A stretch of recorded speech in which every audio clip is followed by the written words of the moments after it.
여러분, 한 주간 잘 지내셨나요? 저는 여러분 매일 한 주간이 기다려지지만 이 시간이 많이 기다려집니다. 이렇게 함께 또 말씀을 준비하고 또 여러분과 나누고 그리고 말씀이 주시는 원리들을 발견하면서 말씀을 통해서 우리의 삶을 이끌어 가시는 하나님의 은혜를 분명히 알고 있기 때문이죠. 설교자인 저도 확신을 가지고 여러분에게 말씀을 전할 수 있어서 너무 감사하고 또 여러분도 말씀을 받고 그 원리대로 살아갈 수만 있다면 그것이 얼마나 큰 축복이 되겠나 이런 생각이 듭니다. 그래서 오늘 말씀을 통해서 여러분 자신이 앞으로 어떻게 살면 진짜 축복의 사람이 될 수 있는지 또 우리 자녀들도 어떻게 살아갈 때에 축복의 사람, 형통의 사람이 될 수 있는지 그런 분명한 원리를 깨닫는 오늘 복된 말씀이 되기를 주님의 이름으로 축복합니다. 그래서 오늘 제목이 축복의 사람 누구라고요? 이삭입니다. 한번 같이 우리 제목을 같이 읽어볼까요? 축복의 사람 이삭. 이걸 꼭 기억해야 됩니다. 오늘 사실 어린이 주일이거든요. 어린이 주일을 맞아서 여러분의 가정의 자녀들이 어떻게 하면 하나님께서 주시는 복을 받은 축복의 사람으로 살아갈 수 있는지 저는 오늘 그런 영적인 원리를 여러분에게 전하려고 말씀을 준비했습니다. 우리가 살아가면서 가장 큰 소원이 있다면 그죠? 우리 생애에 부모가 잘 되는 것도 우리가 사실은 소원이죠. 그러나 아마 모든 부모들이 부모가 잘 되는 걸 원합니까? 자식이 잘 되는 걸 원합니까? 이렇게 물으면 대부분의 부모들이 그죠? 우리 자녀들이 잘 됐으면 참 좋겠습니다. 자녀들이 복된 삶을 살았으면 좋겠습니다. 자녀들이 형통의 삶을 살았으면 좋겠습니다. 아마 그게 이 세상을 살아가는 모든 부모의 마음이 아닐까 그런 생각이 듭니다. 그래서 오늘 저는 어떻게 하면 우리 자녀들이 정말로 누가 봐도 복된 삶, 세상 사람들이 봐도 복된 삶을 살 수 있는지 오늘 제가 전하는 말씀을 그 원리를 꼭 붙잡으면 저는 그런 은혜와 축복이 여러분의 가정에 나타날 것을 믿습니다. 그래서 오늘 말씀을 여러분 꼭 집중해서 함께 듣고 또 듣는 것으로 여러분 끝나지 않고 여러분의 삶에 그대로 적용을 시켜서 말씀이 여러분을 이끌어가고 그리고 말씀을 통해서 살았을 때 주시는 복을 받는 그런 여러분의 가정이 꼭 되기를 주님의 이름으로 축원합니다. 오늘 성경에서 우리는 제일 먼저 기록된 성경이 성경 66권 가운데 창세기란 성경입니다. 그 성경을 펴면 맨 앞에 창세기 이렇게 시작을 하거든요. 그 창세기에는 하나님께서 택하신 족장 세 사람이 등장을 하고 있습니다. 여러분 아시는 분은 아시죠, 그죠? 그 족장 중에 첫 번째 사람이 아브라함이에요. 그리고 두 번째 사람이 이삭입니다. 그리고 세 번째 사람이 야곱입니다. 그래서 아브라함과 이삭과 야곱의 하나님 그런 표현들도 있습니다. 자, 여러분 그런데 첫 번째 족장인 아브라함의 생애는요. 창세기 12장부터 시작을 합니다. 하나님이 75세가 된 아브라함을 자기가 살고 있는 우상의 땅에서 불러내시는 그런 장면이죠. 내 아비 친척 집을 떠나 내가 네게 지시하는 땅으로 가라. 그렇게 시작을 했어. 25장 아브라함이 175세의 그의 죽음을 맞이하기까지 약 100년의 생애죠. 그 100년의 생애를 기록한 것이 13장의 분량입니다. 그래서 아브라함의 생애를 창세기에서 찾아보면 12장부터 25장까지 약 13장의 분량을 차지하고 있습니다. 그리고 세 번째 족장인 야곱의 여러분 이야기도 마찬가지인데요. 야곱도 보면 창세기 37장부터 시작해서 50장까지 14장의 분량을 차지합니다. 쌍둥이 아들로 태어나서 집을 떠나죠. 그리고 참 이렇게 하나님이 그의 삶을 이끌어 가신 그래서 그의 아들 요셉을 통해서 애굽으로 이사를 가고 애굽에서 참 이렇게 그의 생애를 마감하게 되는 그런 이야기들까지 전부 다 이삭의 생애를 야곱의 생애를 기록하고 있는 것이 14장 정도의 분량입니다. 자, 그런데 여러분 두 번째 족장인 이삭의 생애는 좀 다릅니다. 두 번째 족장인 이삭의 생애는 창세기 26장에서부터 시작되어서 27장까지 딱 두 장밖에 그 분량이 되지 않는다는 겁니다. 왜 그럴까요? 아브라함과 야곱은 정말 믿음이 좋았기 때문에 그런 많은 분량이 있고, 이삭은 믿음이 혹시라도 좀 믿음이 떨어지기 때문에 분량이 적을까요? 어떻게 여러분 생각하십니까? 그렇지는 않겠죠. 그런데 왜 똑같은 여러분 족장인데도 불구하고 아브라함과 야곱의 생애는 그저 많은 분량을 차지하고 있는데 이삭의 생애는 딱 2장밖에 그 분량이 되지 않는 걸까요? 그래서 저는 오늘 그런 이야기를 좀 하려고 생각합니다. 아브라함과 야곱의 생애는 여러분 말로 다 표현할 수 없는요 파란만장한 수많은 이야기들이 나옵니다. 우리가 창세기를 읽다 보면 아브라함이나 야곱의 생애를 여러분 쭉 읽다 보면요 순탄한 생애가 아닙니다. 얼마나 많은 어려움이 있었고 또 험난한 고비가 있었고 그런 고비들을 어떻게 참 하나님이 그들과 함께 하시면서 겪어놨는지를 다 일일이 여러분 기록을 하고 있습니다. 야곱도 마찬가지죠. 야곱의 생애도 여러분 집을 떠난 그 순간부터 그가 참 부모를 속이고 형을 속이고 했던 그것들이 나중에 일터에서 10번이나 속임을 당하는 그런 안타까운 일들도 다 기록을 하고, 심지어는 그가 다시 고향으로 돌아올 때 어떤 어려움이 있었는지, 그리고 고향으로 돌아와서 어떤 은혜를 주셨는지, 그리고 그를 통하여서 참 자신의 아들 요셉을 통하여서 그에게 마지막에 베푼 은혜, 이런 것들을 다 기록하고 있기 때문에 사실은 여러분 야곱이나 아브라함의 생애는요 뭐 10석장, 10럭장을 하고 있어도 모자라죠. 근데 이삭은 여러분 똑같은 시대를 살았던 족장인데도요 그가 왜 그래 딱 2장밖에 그의 삶의 기록이 없느냐? 그것은 원리적으로 그가 항상 하나님의 말씀에 어긋나지 않고 뻗나가지 않고 언제든지 순종을 했다는 거예요. 하나님이 무엇을 요구하시든지 간에 하나님의 말씀 앞에 순종을 했습니다. 그래서 하나님께서 그의 삶은 파란만장한 삶이 아니라 형통의 삶을 살게 해 주셨다는 사실입니다. 그래서 형통의 삶을 산 이삭의 생애는요 딱 2장이지만 정말 축복의 사람으로 살았다는 사실이죠. 그래서 오늘 그의 삶을 우리가 잠깐 소개하려고 생각합니다. 자, 창세기 26장과 27장 딱 2장인데요 거기 나타난 이삭의 생애를 잠깐 소개하면, 이삭은 나이가 40세가 되었을 때에 리브가라고 하는 그의 아내를 얻게 됩니다. 그리고 결혼했고, 그리고 결혼한 지 10년이 지나도 자식이 없습니다. 20년이 되었을 때, 그의 나이 60세가 되었을 때에 쌍둥이 아들을 얻게 되는데요 그냥 얻은 것이 아니라 자녀가 생기지 않아서 정말 기도 많이 하고, 기도하는 가운데 하나님이 한 명이 아니라 한꺼번에 2 아들을 주셨다는 이야기입니다. 그래서 2 아들, 이 참 에서와 야곱과 그리고 그의 아내 리브가와 함께 나름대로 정말 그곳에서 열심히 행복한 삶을 살고 있었습니다. 얼마나 여러분 사실은 인생을 살아가면서 제일 중요한 게요 우리가 생각할 때는 돈 많고 뭐가 많고 이래야 행복할 것 같는데 꼭 그렇진 않습니다. 많으면 조금 편리하겠죠. 적으면 좀 불편할 뿐입니다. 그런데 그것보다 훨씬 더 중요한 게 갈등 없이 어려움 없이 행복하게 사는 것이죠. 그런데 여러분 이삭의 생애가 그랬습니다. 아무 어려움이 없이 행복하게 잘 살고 있었는데요. 그런데 그의 아버지 아브라함 때 경험을 했던 큰 흉년이 그의 삶에 찾아왔습니다.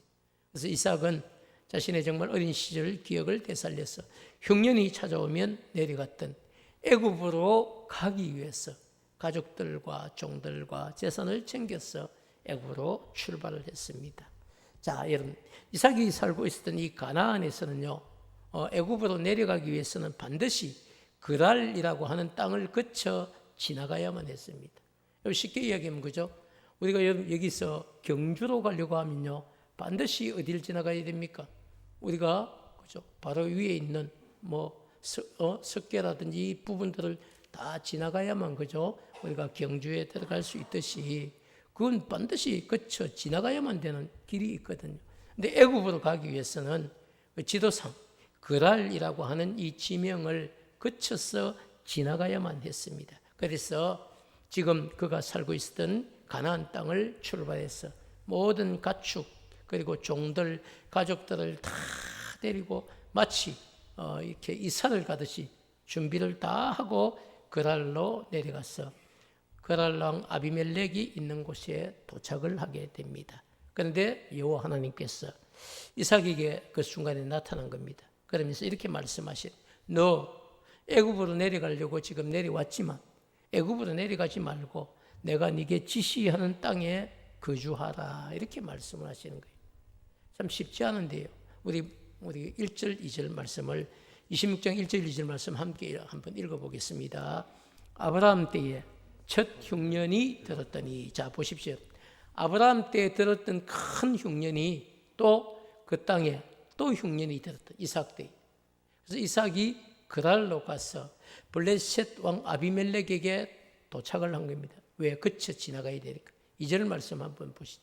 여호와께서 이삭에게 나타나 이르십니다. 애굽으로 내려가지 말고 내가 내게 지시하는 땅에 거주하라, 머물라고 분명하게 이야기를 하고 있습니다. 자, 그리고 여러분, 이게 끝이 아니에요. 그리고 연이은 3절과 4절 말씀을 통해서 축복의 약속을 주셨다는 건데요. 3절 말씀을 한번 보면 이렇게 이야기하고 있습니다. 조건절이죠. 이 땅에 너희들이 뭐하면? 거류하면. 누구 말을 듣고?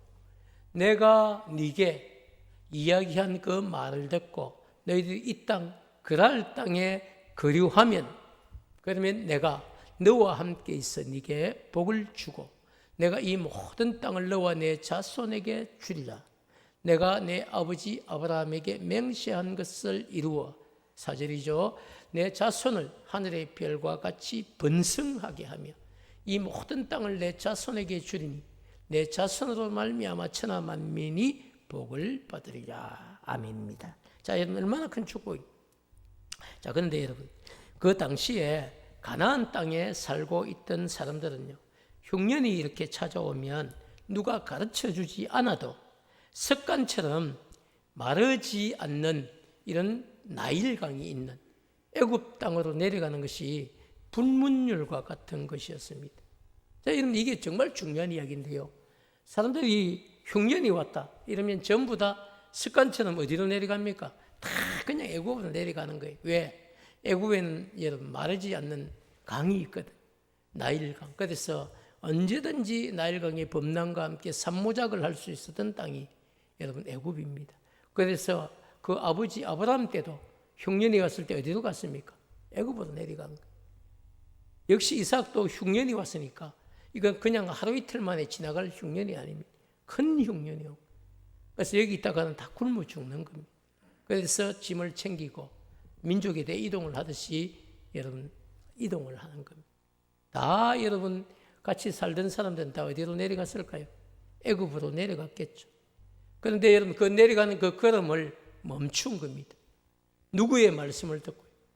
하나님의 말씀을 듣고 멈추었다. 애굽으로 내려가는 것이 상식이었고 애굽으로 내려가는 것이 살 길이었고 애굽으로 내려가면 분명히 사는 것을 알고 있었습니다. 그럼에도 불구하고 여러분 그가 이런 불문율과 같은 습관들을 뒤로하고 이삭은 애굽으로 내려가지 않고 하나님의 말씀에 순종을 해서 자신과 가축과 가족 다 데리고 그랄 땅에 머물기 시작했습니다. 자, 그리고 성경은 어떻게 머물렀는지 이야기를 안 합니다.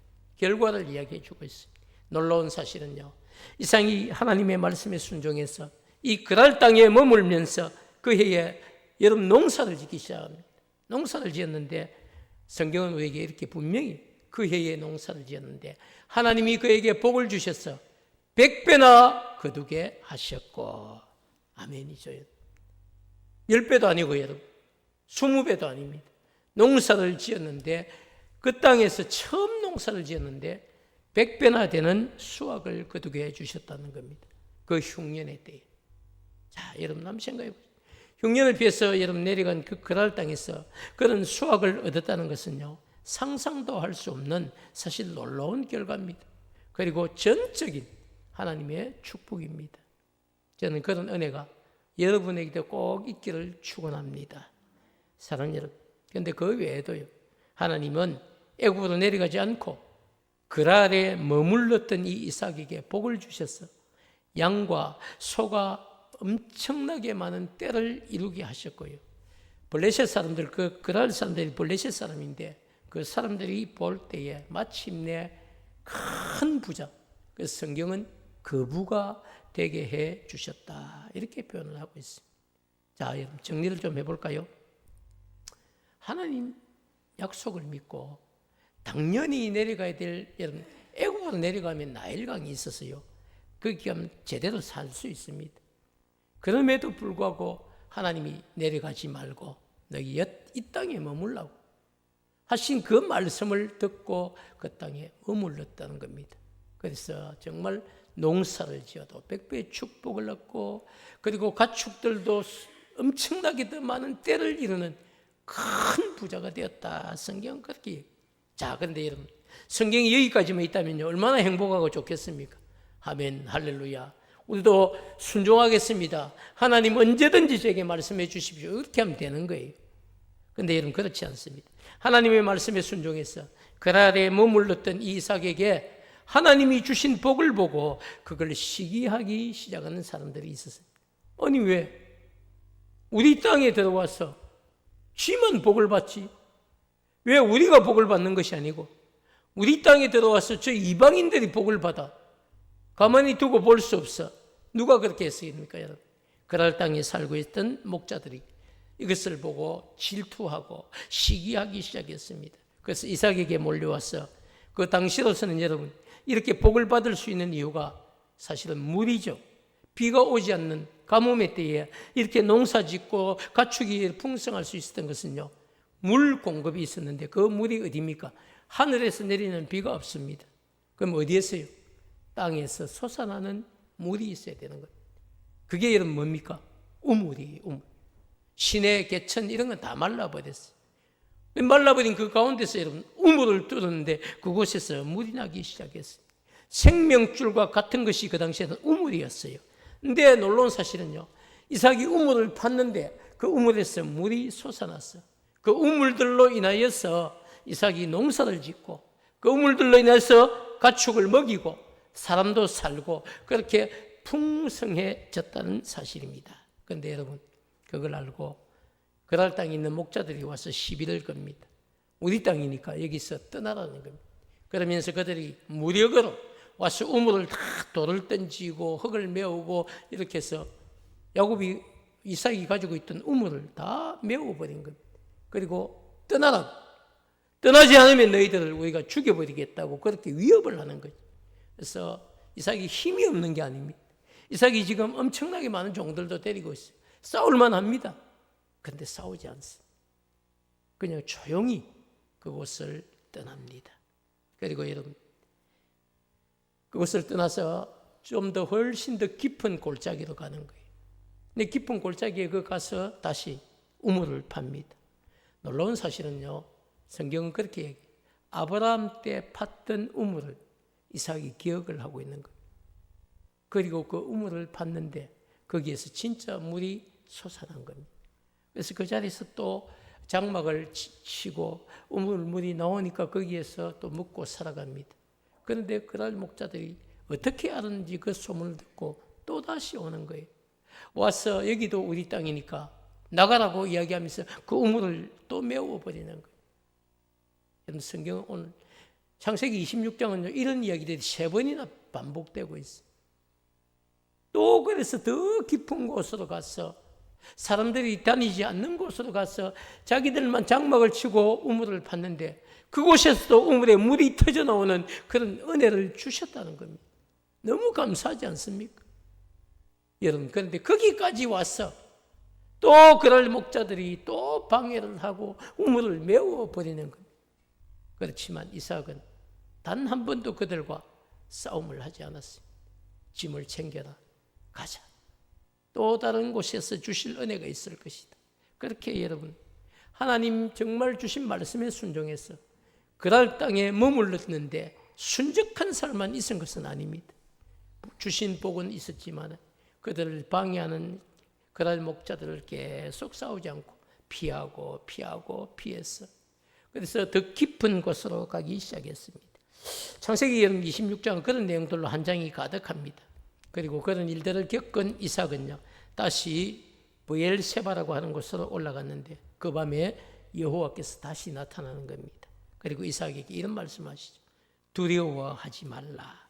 내가 너와 함께 있어서 내게 복을 주고 내 자손이 번성하게 될 것이다. 이렇게 말씀을 하시면서 한 번 더 하나님이 축복을 약속하셨던 사실입니다. 사랑하는 여러분, 이삭이 그저 하나님께서 축복을 약속하신 그곳에 너무 감사해서 제단을 쌓습니다. 그리고 여호와의 이름을 부르고 그곳에 다시 장막을 칩니다. 그리고 그곳에서도 또 하나님의 은혜를 바라고 우물을 팠습니다.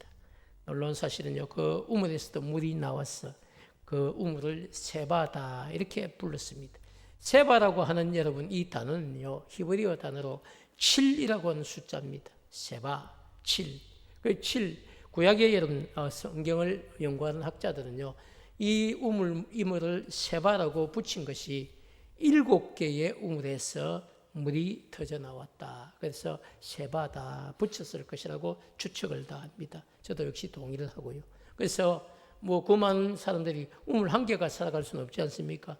우물을 곳곳에 팠는데 7군데에서 물이 터져 나왔어. 그 사람들이 짐승도 먹이고 그리고 또 사람도 먹고 다시 큰 은혜 안에서 살게 됐다. 그래서 그 우물물들이 나온 성읍의 이름을 그래서 아예 브엘, 하나님의 얼굴이죠. 브엘은 하나님의 얼굴, 그리고 세바, 7개의 우물이 터져 나온 곳에서 우리가 하나님께 은혜를 입었다. 그래서 브엘세바라고 그 이름을, 성읍의 이름을 붙였다. 이렇게 이야기를 하고 있습니다. 자, 여러분, 이삭은 그저 큰 흉년을 만나서 애굽으로 내려가려고 출발한 겁니다. 그렇지만 하나님께서 중간에 애굽으로 내려가지 말고 그랄에 머물라고 하신 그 말씀에 순종을 합니다. 그리고 큰 거부가 되고 축복의 사람이 되었습니다. 오늘 본문은요, 그런 이삭을 찾아온 그랄 왕 아비멜렉과 그리고 그 군대 장관인 비골입니다. 그들이 와서 스스로 먼저 당신들과 우리 사이에 더 이상 다투지 말자고 상호 불가침 조약을 맺자고 요청을 하고 있는 겁니다. 자, 여러분 한번 생각해 보십시오. 한 나라의 왕과 군대 장관이 찾아와서 우리 서로 이제 다투지 말자, 우리 서로 평화 협정을 맺자, 이런 것을 요구하고 있다는 사실입니다. 얼마나 여러분 이삭이 가진 힘이 그들에게 위협적으로 보였으면 그런 제안을 했을까요? 그래서 우리는 성경의 글자로 보는 것보다 사실은 그 현장은 훨씬 더 위력적인 축복의 사람, 큰 부자, 한 나라의 왕마저도 군대 장관마저도 스스로 이 평화 협정을 맺자고 찾아올 만큼 이삭은 큰 거부가 되었고 그리고 축복의 사람, 형통의 사람으로 살아갔다는 사실입니다. 사랑하는 여러분, 오늘 우리가 이삭의 생애를 돌아보니까 얼마나 여러분 멋진 축복의 인생입니까? 창세기 50장 여러분 가운데 많은 분량을 가진 족장이 아닐지라도 아브라함과 야곱보다 더 형통의 복을 받은 사람이 누굽니까? 이삭입니다. 저는 그래서 여러분, 저희 가정의 자녀들도, 저도 자녀가 있거든요. 손주들도 있지 않습니까? 저희 가정의 자녀들, 손주들도 그렇고 여러분의 가정에 자녀들, 손주들도 있지 않습니까? 그래서 할 수만 있다면 파란만장한 삶을 살았던 아브라함이나 야곱 같은 사람이 되지 않고 하나님의 말씀에 순종해서 복을 받고 형통의 축복을 받았던 이런 이삭과 같은 자녀들로 세워지기를 축원합니다. 여러분, 우리가 드라마틱한 삶도 참 좋아요. 아브라함의 삶이나 야곱의 삶이 잘못되었다는 것 아닙니다. 그러나 아브라함이 여러분 얼마나 수많은 어려움을 겪었고 야곱은 또 얼마나 아픈 세월들을 보냈습니까? 그리고 하나님 은혜 안에서 믿음의 족장들이 되었는데요. 이삭의 생애를 보면 사실은 그날 목자들이 와서 우물 메꾼 이런 사건들 말고는 큰 어려움이 없습니다. 우물 메꾸도요. 또 다시 우물을 파면 하나님이 물을 주셨다는 것. 그게 얼마나 여러분 큰 축복입니까? 그래서 사업으로 이야기하면요. 사업이 망한 겁니다. 그래도 다시 사업을 재개하면 어떻습니까? 다시 성공했다는 거예요. 사업이 한 번 망하고 다시 일어서고 두 번 망하고 다시 일어서고 세 번 망하고 다시 일어서고 네 번 망하고 다시 일어서고 늘 그것이 뭐 다른 사람이 방해해서 망해도 다시 시작하면 흥하게 하시는, 바로 그것이 하나님이 이삭에게 베푼 축복이라는 사실입니다. 사랑하는 여러분, 그렇기 때문에 정말 우리는 이삭과 같은 그런 삶을 살 수 있도록 우리 자녀들에게 선한 영향력을 끼치는 여러분이 되기를 축복합니다. 사랑하는 여러분, 근데 이 사건에도요, 이삭에게는 목숨을 들인 순종의 사건이 또 있습니다. 여러분 아시죠? 자신의 아버지 아브라함이 모리아 산에서 자신을 산제물로 드리려고 여러분 결박시키는 거예요. 그런데 그때도 도망치지 않고 순종을 하는 사건이 있습니다. 그때 여러분 이삭의 나이가 청소년 나이입니다. 여러분 한번 생각해 보십시오. 고등학생 아들하고 이제 100살이 넘어가 여러분 120살 가까운 아버지 아브라함하고 뜀박질을 하면 누가 이기겠습니까? 당연히 여러분 아들 이삭이 도망을 치면 아버지 못 잡아요. 아버지가 이야기하지 않습니까? 하나님이 이 제사에 드린 재물은 어디 있습니까? 이렇게 이삭아, 하나님이 너를 잡아서 제물로 드리란다.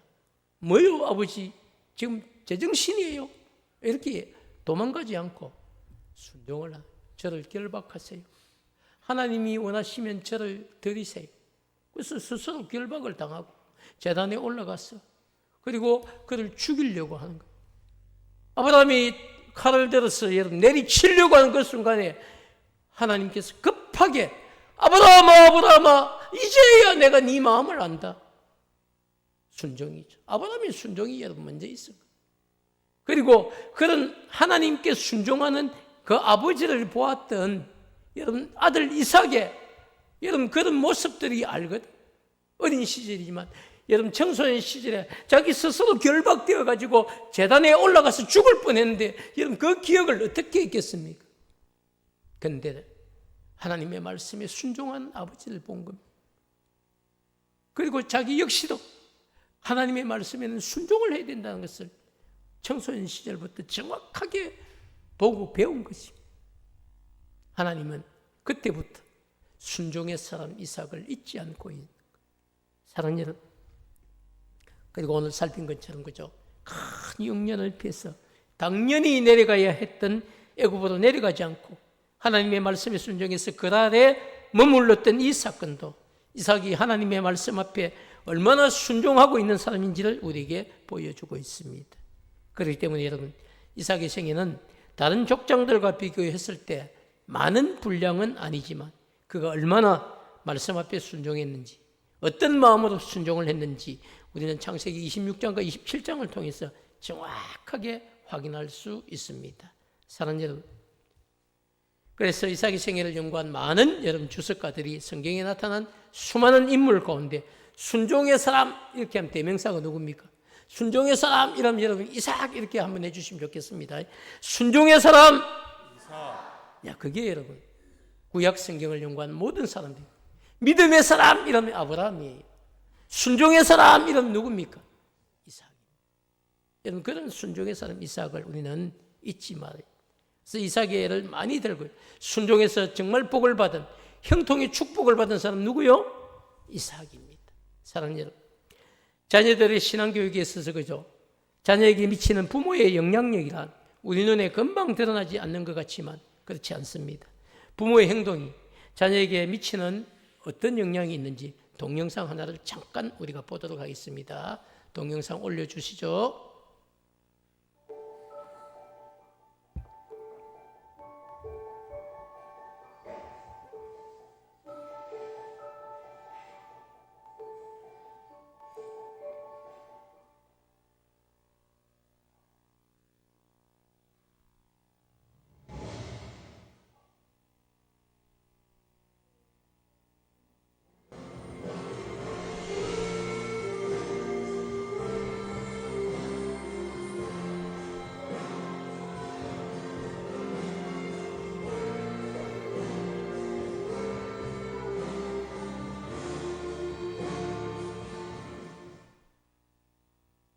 여러분 어떻습니까? 짧은 동영상이지만 그죠? 아버지가 엄마가 청소할 때 아빠가 그냥 있지 않고 어떻게 했습니까? 깔판을 그죠? 이렇게 들어서 도와주는 것을 보았던 이 아이가 크지도 않습니다. 저 어린아이가 젖병 물고 뭘 알겠습니까? 그런데도 불구하고 아버지 없을 때 엄마가 청소를 하니까 아빠가 뭐 어떻게 하더라? 저걸 들어주더라. 그걸 여러분 기억하고 있다가 쥐가 가서 그걸 들어주는 겁니다. 저는 여러분 얼마나 감동이 되든지 그러면서 이런 생각이 들었습니다. 우리가 여러분 정말 자녀들에게 항상 선한 영향력을 끼치는 부모가 되었으면 너무 좋겠다 이런 마음이 들었습니다. 저는 사실 부끄러운 과거를 잠깐 고백을 해야 되는데 지금은 제가 좀 날씬해졌기 때문에 웬만하면 몸이 여러분 가볍게 움직이는데 강도사 시절만 해도 제가 100kg가 넘었거든요. 그래서 좀 무겁기도 하고 저녁에 피곤하기도 하고 그래서 TV를 보다가 TV를 꺼야 되는데 여러분 리모컨을 꺼야 되는 게 상식이죠. 근데 그 당시에만 해도 리모컨 이런 게 없습니다. 그래서 가서 터치를 해야 돼요. 그래서 누워서 오른발 들어가지고 발가락 끝으로 TV를 끈 겁니다. 그럴 수 있잖아요. 그죠? 이상하게 보지 마시고. 근데 여러분, 그 다음날 우리 딸내미에게 지훈이가 한 5, 6살쯤 된 것 같아요. 지훈아 가서 텔레비 꺼라 이러니까 쫓아 뛰가더만 손으로 탁 꺼야 되는데 어떻게 합니까? TV 앞에 탁 눕는 거예요. 그래서 누워서 발 들어가지고 발가락으로 탁 끄는 거예요. 그때 제가 충격을 받고 그 다음부터 자녀에게 그런 행동을 하지 않습니다. 제가 정말 충격을 받았어요. 여러분 우리가 영상을 통해서 그죠? 아빠가 한 선한 행동도 아이에게 여러분 모범이 되고 영향력을 미치는 거예요. 그리고 저처럼 발로 끄는 그런 행동도 여러분 자녀가 그대로 본을 받습니다. 그래서 우리가 부모가 자녀 앞에서 했던 선한 행동도 영향이 되고 그리고 또 나쁜 습관도 영향을 미친다는 겁니다. 그렇기 때문에 여러분 우리가 갈라디아서 6장 7절의 말씀을 여러분 잊으시면 안 되는데요. 우리 갈라디아서 6장 7절을 보면요. 이렇게 스스로 속이지 말라. 하나님은 업신여김을 받지 아니하시나니 사람이 무엇으로 심든지 그대로 거두리라. 아멘이죠. 사랑하는 갈라디아서 6장 7절의 말씀처럼 무엇이든지 그죠?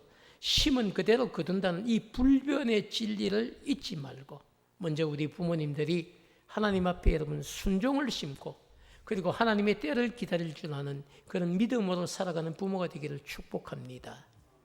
여러분이 순종을 심으면요. 그걸로 끝나지 않고 여러분의 자녀들도 순종하는 부모들이 됩니다. 저도 여러분, 저는 목회자가 되지 않았어도 저는 정말 헌금생활만큼은 제가 철저히 했을 거라고 고백을 합니다. 왜냐하면 제가 어린 시절 저희 어머니는 근사님도 아니에요. 저희 어머니는 서리집사예요. 그리고 교회 학생들을 가르치거나 성가대를 하거나 이런 것도 한 번도 한 적이 없어요. 그런데 별 재능이 없어요. 근데 진짜 재능이 있는 게 하나 있었는데 저희 어머니 설거지를 기가 막히게 해요. 그래서 늘 1년 내내 교회 부엌에 가가지고 설거지만 하는 어머니였는데 그런데 여러분 꼭 토요일만 되면 저를 부릅니다. 그리고 다리미 하고 물 뿌리게 딱 준비해 놓고요. 내일 교회 헌금할 걸 뭐 합니까? 꾸겨진 돈 하나님 앞에 바치면 안 된다고 그걸 여러분 다리미로 저보고 다리게 하는 거예요. 제가 어린 시절에 다리미질 많이 했습니다. 토요일 저녁만 되면 일상으로 그냥 다리미질 하는 겁니다. 그래서 꾸겨진 돈도 빳빳하게 폐어가 헌금 봉투에 넣어가 교회 바친 어머니를 보고 제가 자랐기 때문이에요. 저는 목회자 이전에 목회자가 아니어도 그런 부모의 삶을 보고 정말 헌금하는 것이 중요하구나. 그리고 정성을 다해야 되는구나. 이런 사실들을 저는 어디서부터 배웠고 그것이 지금도 제 마음에 흔들리지 않는 영적인 가치관이 되어 있습니다. 사랑하는 여러분, 그렇기 때문에 여러분 우리가 정말 하나님께서 복 주실 것을 바라보면서 먼저 여러분이 하나님 앞에 순종을 심으면요. 하나님께서 그 순종을 보시고 여러분의 자녀들도 하나님 앞에 그리고 부모에게도 순종하는 자녀들로 만드시고 더 나아가서 그 순종으로 말미암아 축복을 받는 자녀들이 되게 해 주신다는 사실을 잊지 마시길 바랍니다. 많은 분들이 그죠? 복 받기를 많이 원해요. 하나님이 주신 복이면 얼마나 좋겠어요. 근데 그냥은 아닙니다. 오늘도 말씀을 읽었죠. 그 땅에 머물면 이게 하나님의 조건이. 또 우리 또 오늘 주신 말씀이 말씀 앞에 순종하면. 이 말씀 앞에 순종하는 게 설교를 듣고도 여러분 우리가 하나님의 음성을 들을 수 있고요. 성경을 스스로 읽으면서도 하나님이 주시는 영적 신호가 분명히 있습니다. 그뿐만 아니고 여러분이 기도할 때도 여러분 성령께서 여러분에게 주시는 분명한 감동이 있습니다. 그리고 길을 걸으면서도 성령께서 여러분에게 주시는 감동이 있어요.